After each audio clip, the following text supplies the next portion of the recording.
ज्ञान यज्ञ की इस अनोखी कक्षा में आपका स्वागत है। मैं हूं आरती। चलिए शुरू करते हैं आज का अध्याय। टैली ERP 9 के इस अध्याय में हम सीखेंगे कंपोजिशन वेट का ऑप्शन चालू करना तथा उसके लिए लेजर बनाना और कंपोजिशन डीलर तथा रेगुलर डीलर से की गई खरीद की एंट्री करना।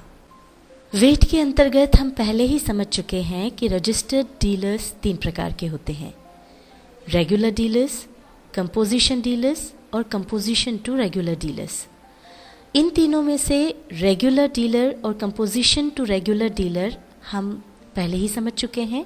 अब बचा कंपोजिशन डीलर्स को समझना। तो आइए आज इसी बारे में हम आपको बताते हैं। ऐसे छोटे व्यापारी जिनका टर्नओवर कम रहता है वे इस स्कीम का फायदा ले सकते हैं। अलग अलग प्रांतों में इस टर्नओवर की लिमिट अलग अलग रहती है। जैसे मध्य प्रदेश में यह लिमिट 40 लाख तक है। इसका मतलब यह है कि 40 लाख से कम टर्नओवर वाले व्यापारी इस स्कीम का फायदा उठा सकते हैं। इसका लाभ ये है कि ऐसे व्यापारी सेल्स टैक्स डिपार्टमेंट से रजिस्टर्ड तो होते हैं, पर उन्हें इनपुट और आउटपुट वेट का हिसाब नहीं रखना होता। वे सिर्फ अपनी सेल के ऊपर एक निश्चित प्रतिशत से टैक्स जमा कर देते हैं। इस तरह के टैक्स की दरें प्रत्येक प्रांत व आइटम के अनुसार अलग अलग होती हैं और इसमें सेल बिल में किसी भी प्रकार का वेट नहीं दर्शाया जाता। इसी प्रकार कंपोजिशन डीलर जब कोई परचेस या खरीदी करता है तो उसके लिए ज़रूरी नहीं रहता कि परचेस बिल पर वेट अलग से दिखाया गया हो, यानी वह किसी भी रेगुलर या कंपोजिशन डीलर का बिल ले सकता है। अब कंपोजिशन डीलर होने का सबसे बड़ा नुकसान यह है कि वो अपनी खरीद पर लगे इनपुट वेट का सेट ऑफ नहीं ले सकता और न ही अपने सेल बिल में नीचे अलग से वेट दिखा सकता है।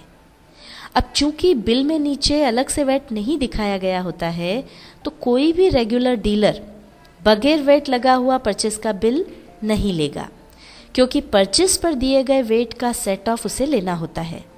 इसलिए कंपोजिशन डीलर से कोई भी रेगुलर डीलर माल नहीं खरीदता है।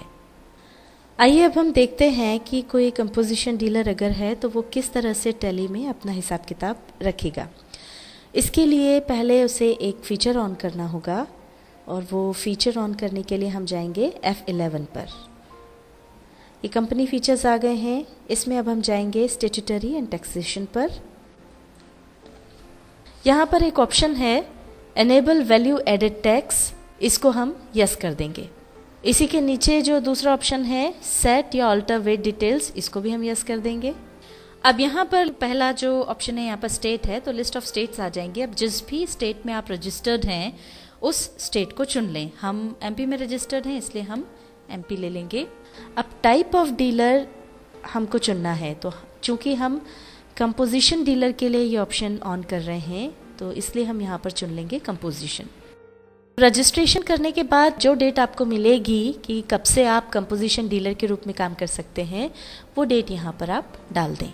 उदाहरण के लिए हम यहाँ मान लेते हैं कि हमारे लिए ये जो डेट है वो 1 अप्रैल 2012 है, तो ये डेट हम यहाँ पर रहने दे रहे हैं। एंटर प्रेस करके आगे आएंगे। अब ये जो एडिशनल इन्फॉर्मेशन है वो यहाँ पर आप डाल दें। सबसे पहला यहाँ पर है circle office. Sales tax department ने जिस सर्कल में आपके क्षेत्र को रखा है उस सर्कल का नंबर डाल दें। उदाहरण के लिए हमने 9 नंबर डाला है। अब अगला है ऑथराइज्ड पर्सन। तो रजिस्ट्रेशन करवाते समय हमने जिस भी ऑथराइज्ड पर्सन का नाम दिया है उसका नाम यहाँ पर आ जाएगा और उसका जो भी स्टेटस या डेजिग्नेशन है वो हम यहाँ पर डाल दें। प्लेस यहाँ पर आ जाएगा इंदौर। एंटर प्रेस कर दें। अब एंटर प्रेस करते हुए आगे आ जाए टैक्स इन्फॉर्मेशन तक। अब यहाँ पर कंपोजिशन डीलर के लिए जो वेट टिन आपको मिला हो वो यहाँ पर डाल दें। इंटरस्टेट सेल्स टैक्स नंबर अगर हो तो वो आप दे दें और फिर यहाँ पर आप अपना पैन नंबर दे दें या इनकम टैक्स नंबर दे दें। ये हमने पैन डाल दिया है और एंटर प्रेस कर दें और अब इसको एक्सेप्ट कर लें। इस तरह से फीचर हमने ऑन कर लिया है और अब यहाँ से बाहर आने के लिए एस्केप की हम दबा देंगे। फीचर तो हम ऑन कर चुके हैं। अब हमें कुछ लेजेस क्रिएट करना होंगे। लेजर्स क्रिएट करने के लिए गेटवे ऑफ टैली में हम पहले जाएंगे अकाउंट्स इन्फो पर, और अब अकाउंट्स इन्फो में हम जाएंगे लेजर्स पर, और अब क्रिएट पर जाकर के हम लेजर्स क्रिएट करेंगे। अब सबसे पहला लेजर जो है वो हम परचेस का बना रहे हैं। नाम लिखा, एंटर प्रेस करेंगे। अब ये बनेगा परचेस अकाउंट ग्रुप के तहत। अब यहाँ स्टैट्यूटरी इन्फॉर्मेशन में ऑप्शन होता है use for accessible value calculation. अब इसकी हमको ज़रूरत नहीं है, इसलिए हम इसको नो रहने देंगे। आगे हम आ जाएंगे, इसको एक्सेप्ट कर लेंगे। अब हम बनाएंगे दूसरा लेजर सेल्स के लिए। ये सेल्स अकाउंट नाम हमने डाला। आगे आएंगे, ये बनेगा सेल्स अकाउंट्स ग्रुप के अंतर्गत। एंटर प्रेस करते हुए आगे आएंगे। अब यहाँ पर स्टैट्यूटरी इन्फॉर्मेशन में ऑप्शन है used in VAT returns. Composition dealer को चूंकि परचेस पे वेट में कोई छूट नहीं मिलती है, इसलिए वहाँ ये ऑप्शन नहीं होता है, पर सेल करने पर जितना भी % वेट होता है वो देना रहेगा, इसलिए यहाँ पर यूज्ड इन वेट रिटर्न्स वाले ऑप्शन को हम यस कर देंगे। यहाँ पर वेट क्लास है, कंपोजिशन टैक्स की अलग अलग दर से ये यहाँ पर क्लासेस हैं। उदाहरण के लिए हम यहाँ पर चुन रहे हैं 0.5%। Use for accessible value calculation को भी हम यस कर देंगे। अब अपॉर्शन फॉर में वेट आ जाएगा। आगे आएंगे, मेथड ऑफ अपॉर्शन ये हम ले लेंगे बेस्ड ऑन वैल्यू, और आगे आएंगे, इसको एक्सेप्ट कर लेंगे। यह हमने परचेज और सेल्स के लेजर बना लिए हैं। अब हम यहाँ से एस्केप की दबाते हुए बाहर आ जाएंगे। अब हम देखते हैं एक कंपोजिशन डीलर से की गई खरीद का बिल। ये देखिए यहाँ पर वो बिल आ गया है। अब यहाँ पर आप देख सकते हैं हमने CFL बल्ब खरीदे 100 पीसेस 110 रुपए के रेट से, और नीचे यहाँ पर आप देख सकते हैं कि इसमें कोई वेट नहीं जुड़ा है। आइए अब देखते हैं टैली में इसकी एंट्री। टैली में इसकी एंट्री के लिए हम जाएंगे अकाउंटिंग वाउचर्स पर, और चूँकि हम परचेस की एंट्री कर रहे हैं तो परचेस वाउचर हमको चुनना होगा। F9 की प्रेस करेंगे। अब यहाँ पर सबसे पहले हम डेट चेंज कर लेंगे, क्योंकि हमारा जो बिल है वो 5 अप्रैल का है, तो F2 की प्रेस करके हम डेट चेंज कर देंगे। अब यहाँ पर सप्लायर इनवॉइस नंबर जो भी हो वो आप डाल दें। आगे आएंगे, पार्टीज अकाउंट नेम में चूँकि हमने कैश में खरीदी की है इसलिए हम चुनेंगे कैश। परचेज लेजर में आ जाएगा परचेज अकाउंट। अब चूंकि यहाँ पर कोई भी वेट क्लास एप्लीकेबल नहीं है, इसलिए यहाँ पर नॉट एप्लीकेबल आ गया है। अब यहाँ पर हम डाल देंगे item CFL bulbs, quantity 100 pieces 110 रुपये के भाव से ये हमने खरीदी की, ये अमाउंट आ गया। एंटर प्रेस करेंगे। यहाँ पर लिख देंगे narration, goods purchased for cash. Enter press करके अब इसको एक्सेप्ट कर लेंगे। अभी हमने देखी कंपोजिशन डीलर से जो हमने खरीदी की थी उसकी एंट्री, और अब हम एक और एंट्री देखते हैं। मान लीजिए हमने मई में एक और ट्रांजैक्शन किया और एक रेगुलर डीलर से माल खरीदा। तो पहले हम देखते हैं परचेस का बिल, और उसके बाद टैली में उसकी एंट्री देखेंगे।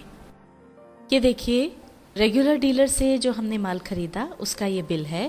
पहला आइटम हमने खरीदा CFL बल्ब 100 पीसेज हमने लिए 110 रुपये के भाव से, और ट्यूबलाइट हमने ली 100 40 रुपये पर पीस के भाव से। इस तरह से हमने 15,000 रुपये का माल खरीदा। अब ये रेगुलर डीलर से खरीदी की है तो इस पर वेट भी लगा है 5%, जो बनता है 750 रुपये। तो इस तरह से टोटल अमाउंट हो गया 15,750 रुपये।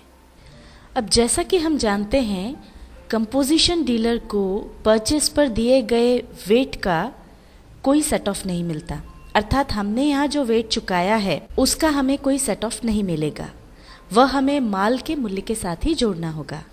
इसलिए हम अपने यहाँ परचेस की एंट्री करते समय हर आइटम के खरीद मूल्य के साथ उसका वेट भी जोड़कर फिर उस एंट्री को करेंगे। अब जैसा कि आप यहाँ पर देख रहे हैं CFL बल्ब की जो कीमत यहाँ पर है, इसका जो रेट है वो 110 रुपये पर पीस है, और ट्यूबलाइट का रेट 40 रुपये पर पीस है। अब इसमें हमको 5% वेट जोड़ना है, तो जोड़ कर के उसकी कॉस्ट क्या आएगी वो हम इस तरह से निकाल सकते हैं। जैसे CFL बल्ब का जो रेट है वो यहाँ पर 110 रुपये है। अब इसमें हमको 5% वेट जोड़ना है, तो 110 रुपये का 5% कितना बनेगा, उसके लिए यहाँ पर फॉर्मूला हमने लिख दिया है 110 इंटू 5/100, और ये जितना भी आएगा उसको हम जोड़ देंगे 110 रुपये में। तो इस तरह से ये बनता है 115 रुपये 50 पैसे। उसी तरह से हमने ट्यूबलाइट में भी किया है, तो इसकी कॉस्ट हो गई हमारे लिए 42 रुपये। अब इसकी एंट्री हम कैसे करेंगे टैली में, ये देखते हैं। अब ये हम परचेज वाउचर पर ही हैं। सबसे पहले हम चेंज कर लेते हैं डेट। ये 5 मई को ट्रांजैक्शन हुआ। यहाँ पर हम सप्लायर इनवॉइस नंबर दे देंगे। आगे आएंगे पार्टीज अकाउंट नेम में, चूंकि ये हम कैश में खरीद रहे हैं इसलिए आ जाएगा कैश। परचेज लेजर में आ जाएगा परचेज अकाउंट, और वेट क्लास यहाँ पर नॉट अप्लीकेबल अपने आप आ गया है। अब नेम ऑफ आइटम में पहला आइटम हमारा था CFL बल्ब्स, क्वांटिटी 100। अब ये रेट तो 110 रुपये था, पर चूंकि उसमें 5% वेट भी जुड़ा हुआ है और उसको जोड़ करके हमको जो कॉस्ट पड़ी वो है 115 रुपये 50 पैसे। तो यहाँ पर अब हम रेट बदल करके 115 रुपये 50 पैसे कर देंगे। एंटर प्रेस करके आगे आएंगे। अब हमको चुनना है अगला आइटम, ट्यूबलाइट 100 पीसेस। अब इसका जो रेट था वो था 40 रुपये, पर वेट जुड़ करके वो हो गया 42 रुपये, तो वो हम यहाँ पर डाल देंगे। तो ये देखिए यहाँ पर टोटल हो गया 15,750 रुपये। तो इस तरह से आप देख सकते हैं कि इसमें वेट जो है वो यहाँ पर एडजस्ट हो गया है। अब एंटर प्रेस करके आगे आएंगे, नरेशन लिख देंगे यहाँ पर। अब इसको एक्सेप्ट कर लेंगे एंटर प्रेस करके। आइए अब हम देखते हैं एक सेल की एंट्री। मान लीजिए 7 मई को हमने माल बेचा। पहले तो हम वाउचर चेंज करेंगे, F8 प्रेस करेंगे, ये सेल्स वाउचर पर आ गए। अब हम चेंज करेंगे डेट, 7 मई को हमने बेचा है। अब जो भी रेफरेंस हो वो आप यहाँ पर दे दें। एंटर प्रेस करके आगे आएँ। चूँकि माल नगद बेच रहे हैं इसलिए यहाँ पर आ जाएगा कैश अकाउंट। सेल्स लेजर में सेल्स अकाउंट आ जाएगा। अब यहाँ पर आप देख सकते हैं जो हमने वेट क्लास चुनी थी सेल्स में वो यहाँ पर अपने आप आ गई है। अब हम यहाँ पर लेंगे पहला आइटम जो हमने बेचा है वो है CFL बल्ब। ये हमने 100 पीसेज इसके बेचे 120 रुपये प्रति पीस के भाव से। एंटर प्रेस करके आगे आएंगे। दूसरा आइटम था ट्यूबलाइट, 50 पीसेज हमने इसके बेचे 45 रुपये पर पीस के भाव से। एंटर प्रेस करेंगे। अगर आपको स्टेट्यूटरी डिटेल्स चाहिए हों, जैसे अगर आप जानना चाहते हैं कि इसके ऊपर कितना वेट लगा, तो उसके लिए यस कर दें। अब ये यहाँ पर आप देख सकते हैं असेसिबल वैल्यू जो है वो है 14,250 रुपये। उस पर जो कंपोजिशन टैक्स बना है वो है 71 रुपये 25 पैसे। इस तरह से यहाँ पर आप जो भी टैक्स बना है वो देख सकते हैं। एंटर प्रेस करके हम आगे आ जाएंगे। यहाँ पर अब हम लिख देंगे नरेशन, और अब इसको एंटर प्रेस करके एक्सेप्ट कर लेंगे। टैली ERP 9 के इस अध्याय में हमने सीखा कंपोजिशन वेट का ऑप्शन चालू करना तथा उसके लिए लेजर बनाना, और कंपोजिशन डीलर तथा रेगुलर डीलर से की गई खरीद की एंट्री करना।